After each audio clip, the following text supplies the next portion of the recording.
Hello and welcome back. Today I'm going to show you how you can utilize templates to customize your planner, add pages, etc.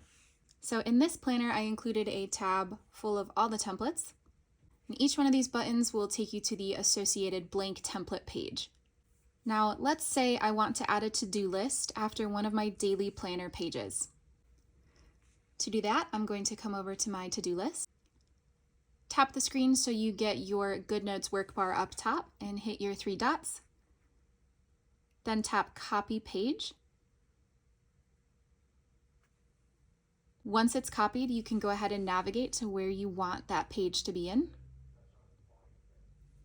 So let's say I want to add my to-do list right after my January 12th page. So when I flip the page, instead of going to the 13th, it shows me my to-do list. I will just tap the screen to bring up my GoodNotes work bar. Tap the plus page icon up here in the top right, and then hit Paste Page. Now the page is pasted, and when I flip, it will be my to-do list. If I keep flipping, it takes me to January 13th. So all I did was add a to-do list in between these two pages. It's pretty helpful for people like me who want everything in one place and really like lists.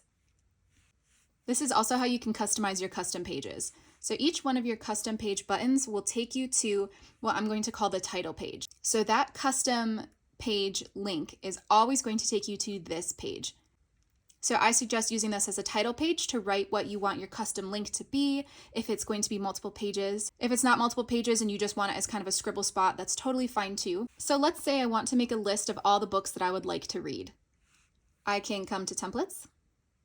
I'm going to choose my blank checklist.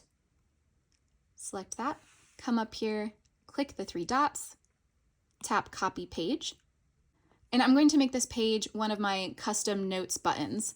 So if you recall from our walkthrough, tap the pencil button up here and it will take you to your 5 custom page links.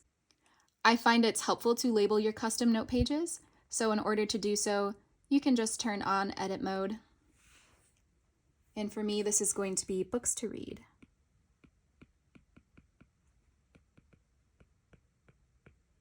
Obviously, you can make it look so much nicer than that, but just to keep things quick, you're going to turn off edit mode, and then when you tap books to read, it's going to take you to your title page. So whenever you tap the button, it is going to take you to this specific page, no matter what templates you add. So I like to call this the title page, but if you just want this link to lead to one page, that's totally fine. You can just write whatever you want on here.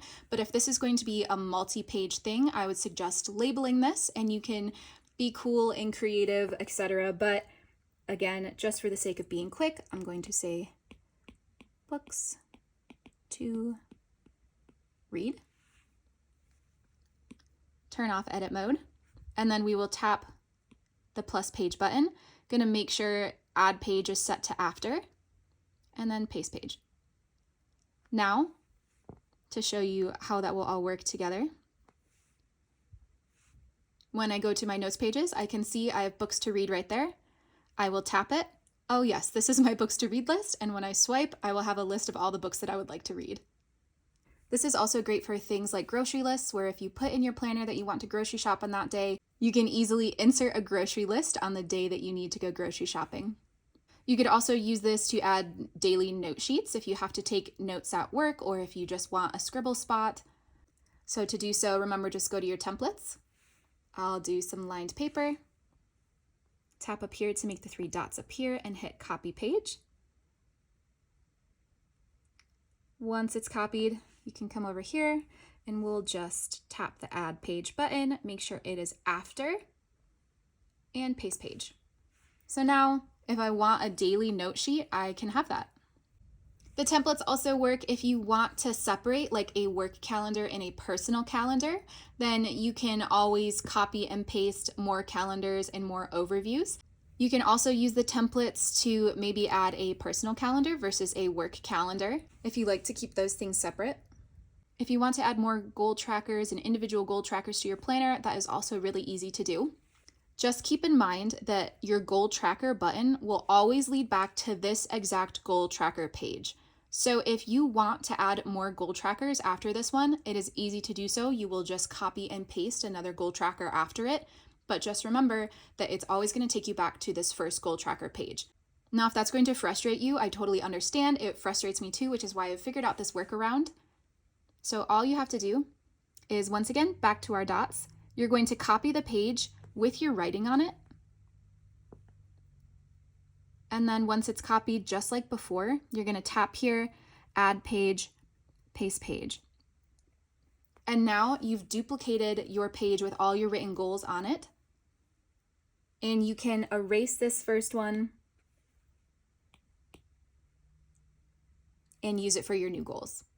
Another thing to keep in mind is that when you copy a page, you also copy the links on it. And this is just how the link builder works.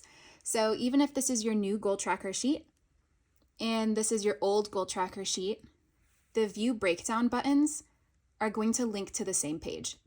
So even though this is my new goal tracker sheet, if I tap view breakdown on what used to be Eat More Pizza, it's going to still take me to the Eat More Pizza goal breakdown.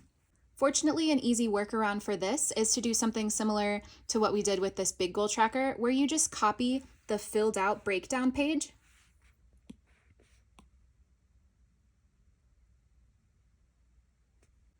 and then go ahead and paste it directly behind your old goals. Then you can erase this page. So that way, when you tap the view breakdown on your new goal tracker page, it will also take you to a blank page to break down that goal. But you can still access your old goals and the old breakdowns if you want to. If that doesn't matter to you, you can totally just erase the page and it works just as fine. These blank templates really open up a big door for customizing your planner, but just remember, you never have to if you don't want to. I designed it to be simple and easy to use, and if that's how you want it to be, that's awesome. But if you would like to add some extra things, I also tried to make it easy to do so. But that is how you can use and customize your template pages. I hope that was helpful. If you have any questions, feel free to drop a comment below, message me on Etsy. But thank you so much for watching. Thank you for your support, and I will see you next time.